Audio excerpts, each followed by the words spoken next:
Et bienvenue dans un nouveau vlog. Il est... Il va être midi. Je viens de rentrer, comme vous saviez, aujourd'hui je devais aller en centre-ville pour, euh, pour aller chercher mon uniforme.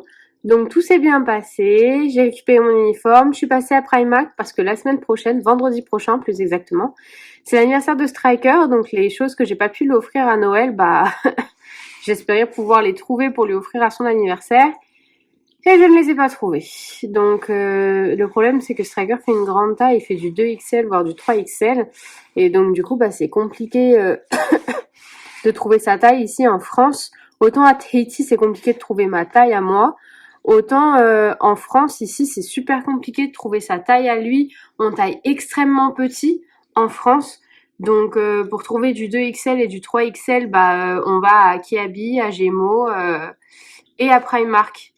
Donc, donc là, j'espérais, en fait, ils voudraient comme je vous ai déjà dit, une veste en imitation Levi's, jean et moumoute à l'intérieur. Et ils en avaient là à Noël, donc en plus, j'étais trop contente d'y retourner après Noël, puisqu'ils avaient vachement de trucs qui étaient en,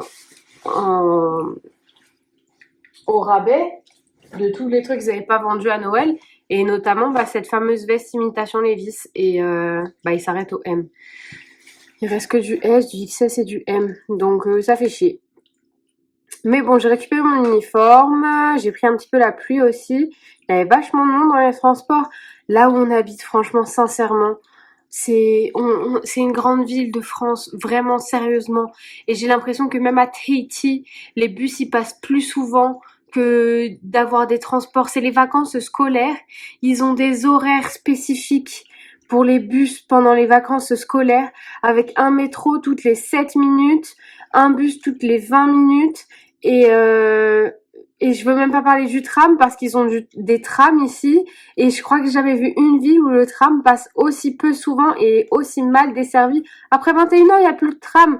J'ai jamais vu ça de ma vie. C'est pareil là pour le nouvel an, là, ils mettent des affiches partout. Les réseaux sont ouverts toute la nuit. J'ai plus de bus après 2h du matin qui rentre de soirée en centre-ville qui termine à 5h du matin à 2h du matin. Bref, voilà. J'étais en train d'écouter un podcast hyper intéressant sur le sida ou le VIH. Et en fait, c'est une chercheuse qui a commencé à travailler sur le sida il y a 40 ans quand il est arrivé en France. Et donc aujourd'hui, elle travaille toujours à l'Institut Pasteur et elle travaille du coup toujours sur le virus. Et en fait, donc, elle explique pourquoi on n'a toujours pas trouvé de remède. Donc, le fait que, déjà, c'est un virus qui s'attaque aux défenses immunitaires, alors que, les vaccins, justement, ils sont censés booster les défenses immunitaires. Donc, du coup, c'est compliqué de soigner une maladie qui détruit ce qui permet de faire fonctionner le vaccin. Donc, ça, du coup, c'était super intéressant parce que même si je savais qu'il s'attaquait aux défenses immunitaires, j'avais jamais vu ça de ce point de vue-là. J'ai toujours été hyper curieuse. Et donc du coup, je me suis toujours, renseignée le plus possible, regarder le plus de trucs possible. C'est aussi quelque chose qui fait peur. Ma mère, toute petite, elle nous a éduqués sexuellement. Elle nous a beaucoup parlé de la sexualité, de comment ça fonctionnait, pas forcément de la meilleure des manières. Avec du recul, je me rends compte que montrer à un enfant de 6 ans, 7 ans, des dessins de coupe avec un pénis dans le vagin d'une femme et tout, c'est pas trop l'idéal pour lui expliquer la sexualité. Mais en tout cas, elle m'a très tôt et très vite expliqué comment ça fonctionnait de faire les bébés. Et donc du coup, elle m'a aussi très vite expliqué toutes les maladies qui sont raccord. Et grâce au podcast, j'ai appris que la première publicité pour le préservatif en France date de 1986. Avant, elle était interdite parce que ça empêchait la natalité. Et donc du coup, moi aujourd'hui, qui suis née en 96 et qui du coup est grandi avec la prévention, l'éducation sexuelle, est grandi, c'est un bien grand mot. Mon premier cours d'éducation sexuelle, je l'ai eu au lycée à 17 ans. Autant vous dire que moi à l'époque, ça m'avait révoltée parce que je comprends pas qu'on apprenne qu'à 17 ans à des enfants l'importance du préservatif, de se faire dépister. Mais moi, j'ai toujours enfin, au courant de ces choses-là. J'ai le mot en anglais, c'est aware, mais on va dire au courant. Et donc, par exemple, très vite et très tôt, quand j'ai commencé à avoir mes rapports sexuels, je les ai toujours eu protégés. Malgré qu'on se protège, j'ai toujours plus ou moins fait des dépistages une fois par an. J'ai pris la pilule dès 16 ans quand j'ai commencé à avoir un copain. J'en ai parlé avec ma maman pour éviter justement parce que moi après par exemple, ça peut paraître étrange, mais je suis phobique de la grossesse. Pour moi, être enceinte, ce n'est pas naturel. Avoir quelque chose qui bouge dans son ventre, ce n'est pas normal. Avoir une vie qui grandit en toi, enfin, moi, il y a rien qui m'angoisse plus que ça. Et donc du coup, j'angoisse de cette grossesse, je suis phobique de la grossesse et quand on me parle, moi, d'avoir un enfant dans mon ventre, je fais des crises de panique. Donc, c'est vraiment très particulier. Et, et donc, du coup, très vite, moi, avec une seule angoisse, en ayant des rapports sexuels, c'est de tomber enceinte. Et donc, du coup, chacun de mes conjoints, je les ai toujours incités à enfin, je suis toujours restée longtemps avec mes copains. Ma relation la plus courte, elle est de 1 an et 3 mois. Et, euh, et donc, du coup, j'ai toujours instauré ce truc de, ok, si tu veux, on enlève la capote, mais il faut se faire dépister. Et donc, du coup, on n'enlevait pas la capote tant que tous les deux, on n'avait pas fait un dépistage minimum des maladies les plus connues, comme par exemple l'herpès, le sida, toutes ces maladies-là, là. Et donc, du coup, on se faisait tester tous les deux. Et après, je demandais, normalement, on te recommande de faire un dépistage une fois tous les 3 mois. Moi, en général, j'y allais une fois par an. Et j'emmenais tout le temps mon conjoint avec moi. Et, et donc, du coup, entendre que en France, le préservatif, les premières pubs pour le préservatif n'ont été autorisées qu'en 1986, je trouve ça aberrant parce qu'en compte, c'est seulement 10 ans avant ma naissance, quoi. En gros, ça veut dire que ça fait seulement 36 ans qu'on parle du préservatif en France.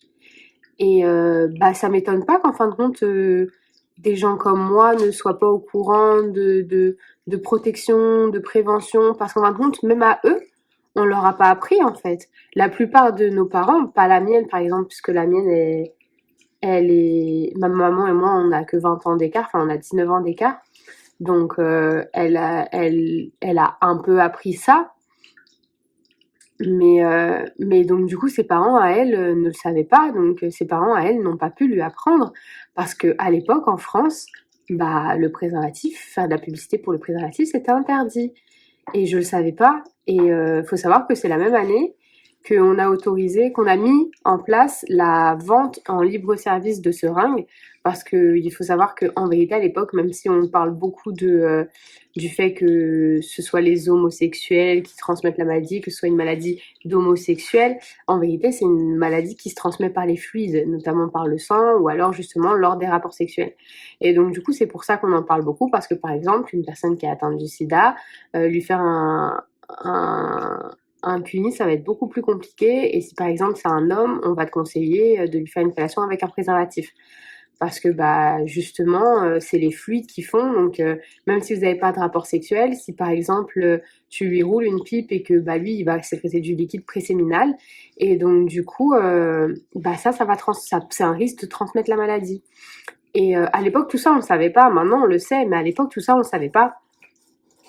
Et il faut savoir que du coup, à l'époque, en fait, ce qui faisait que la maladie, elle se répartissait autant, et c'était à cause des gens qui se droguaient, notamment les héroïnomanes. C'est pour ça qu'on l'appelle la maladie aux 4 H. Et donc, du coup, en fait, avoir une seringue, c'était super compliqué.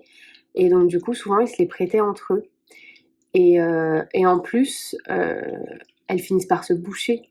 Et je sais pas si vous avez déjà lu le livre Christiane F, 13 ans, droguée, prostituée. Mais donc du coup, elle explique sa descente aux enfers parce que justement, elle tombe accro à l'héroïne. Et donc du coup, elle explique justement, il y a certains passages dans le livre qui expliquent cette difficulté d'avoir des aiguilles propres, d'avoir souvent des aiguilles bouchées, d'échanger son matériel. Et donc du coup, c'est ça aussi qui a fait que le sida s'est répandu aussi rapidement, c'est qu'en fin de compte, toutes les personnes qui étaient droguées, elles s'échangeaient leur matériel, elles s'échangeaient les seringues. Et donc du coup, c'est cette même année qu'on a mis en place des seringues en libre service. Et moi, je trouve ça impressionnant parce que c'est plein de choses que je savais pas et que je trouve que c'est super important d'en parler et d'être au courant de ça. C'est pour ça que je vous en parle en fait. Enfin, même si peut-être que majoritairement personne va voir cette vidéo, euh, peut-être que ça tombera sur quelqu'un qui est à mon âge ou qui est même plus jeune que moi et qui n'a pas encore commencé sa vie sexuelle. Mais aujourd'hui, si on te fait chier pour porter un préservatif, c'est parce qu'il y a plein de maladies sexuellement transmissibles. Des maladies qui, toi, en tant que femme, peuvent atteindre tes ovaires et te rendre infertile sans aucun symptôme. Et tu ne le sauras jamais. Tu le sauras que jusqu'au moment où tu te feras dépister pour une maladie sexuellement transmissible, si jamais ça t'arrive une fois dans ta vie. Ou alors parce que tu, tu feras un test à 30 ans d'infertilité parce que tu comprends pas. Ça fait 10 ans que tu es avec ton copain et que vous essayez d'avoir des enfants et que vous y arrivez pas. Enfin, à 30, 40, 50 ans, on s'en fiche. Hein.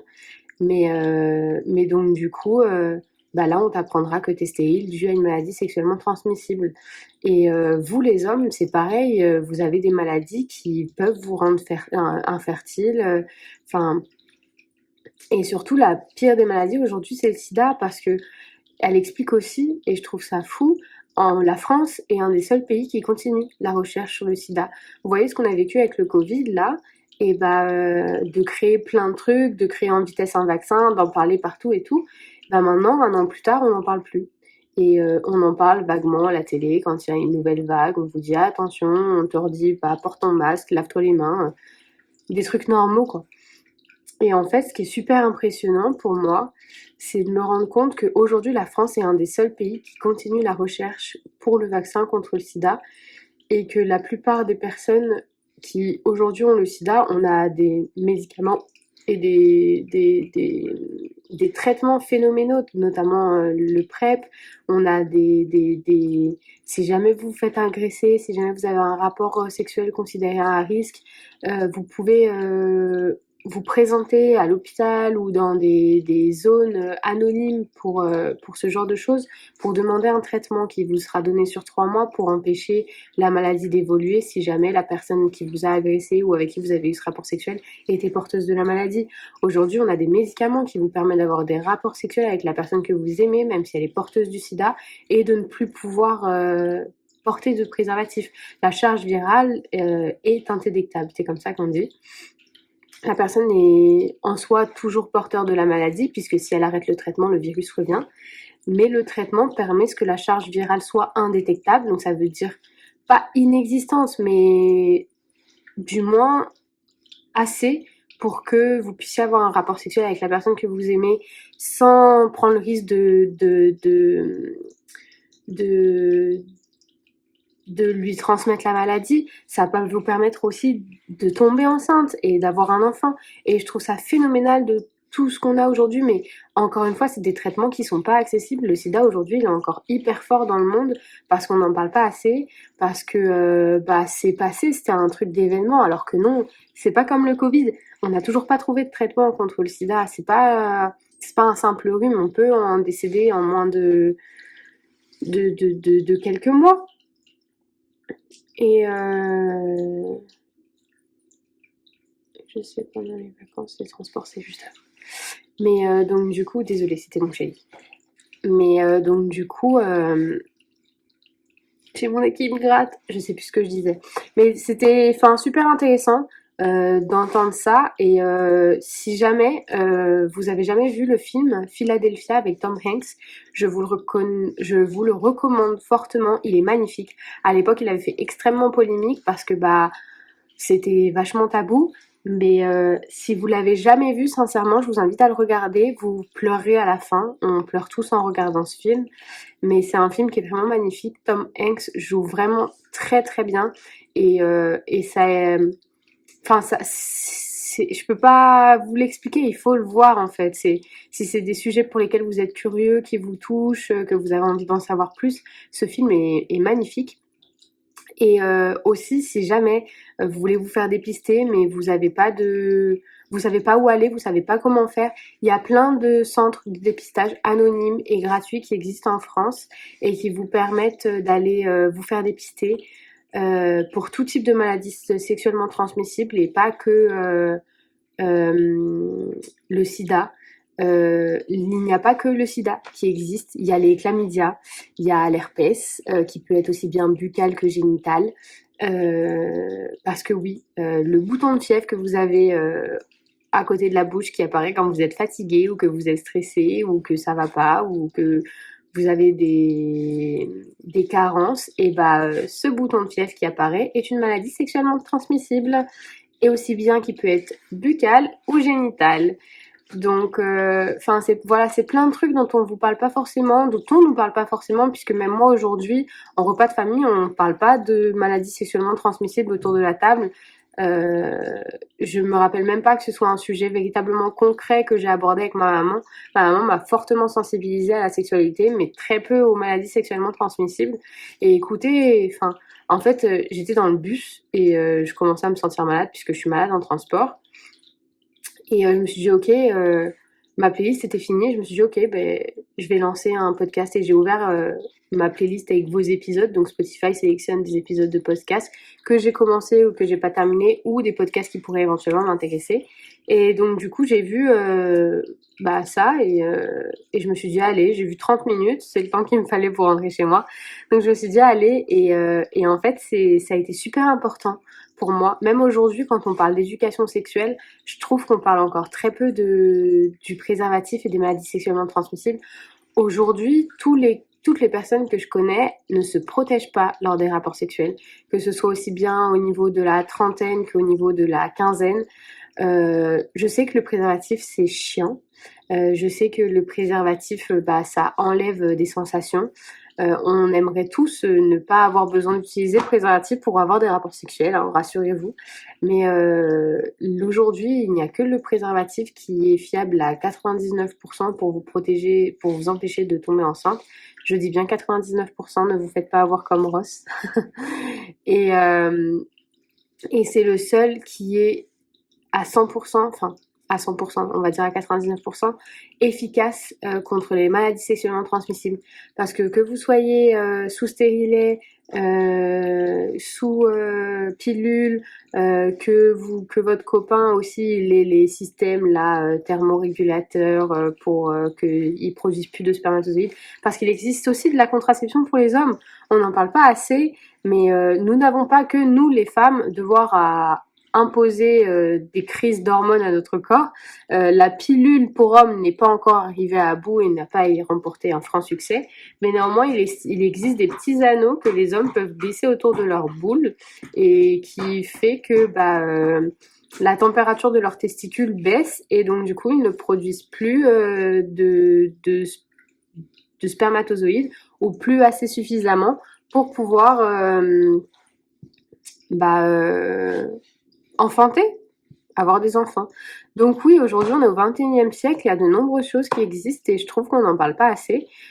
Cette vidéo d'introduction est extrêmement longue, mais en fait c'était super important pour moi d'en parler parce que c'est un sujet qui me touche. J'ai toujours été hyper curieuse et le fait d'entendre tout ça ce matin, ça m'a un peu ça a éveillé encore ma culture qui est énorme. J'ai toujours été une très grande fan de AIDS, qui est une association qui aide les personnes malades du sida. Et donc du coup, même elle explique que tout ça dans sa vie, ça a réveillé ce truc de solidarité que le Covid aurait dû réveiller et que malheureusement le Covid n'a pas réveillé.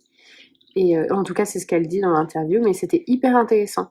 Donc je vous mettrai en barre d'infos les sites enfin des liens pour trouver des lieux de dépistage, peut-être plus d'informations, le podcast, la page Wikipédia sur Philadelphia peut-être même aussi, je sais pas. Mais j'essaierai de vous mettre quelques petits trucs en barre d'infos parce que pour moi c'est super important d'en parler, c'est des sujets de société et peut-être que vous qui regardez cette vidéo, on vous en a jamais parlé, mais moi en tout cas je suis curieuse et j'ai envie de vous partager ça. Sur ces 12 paroles, je vais ranger mes affaires, me déshabiller, enlever mes chaussures parce que du coup je me suis dit putain j'ai pas ouvert le vlog donc j'ai ouvert le vlog en vitesse et après je vais manger quelque chose parce que je pense que c'est aussi pour ça que je me sentais pas bien. Il est midi, je suis debout depuis 7h30, je n'ai encore rien mangé et j'ai à peine bu. Donc voilà, je vous dis à tout à l'heure. Bon, après la dernière vidéo que je vous ai faite, je me suis endormie.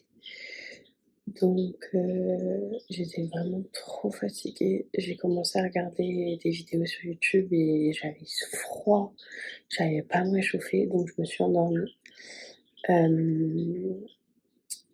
Ensuite, Striker est rentré du travail, donc du coup ça m'a réveillée. Donc je me suis levée pour discuter. En fait, pendant que je dormais, j'ai reçu des messages d'une amie qui se sentait pas bien, qui se sentait seule, tout ça. Donc on a pris la voiture et on est allé la chercher. Donc on est resté, on a papoté, on a discuté. Là elle est partie se coucher, donc moi aussi je vais aller me coucher. Je vous dis, et Striker dort parce qu'il commence à 6h30 demain et 2h30. Je vais vous dire à demain pour un nouveau vlog.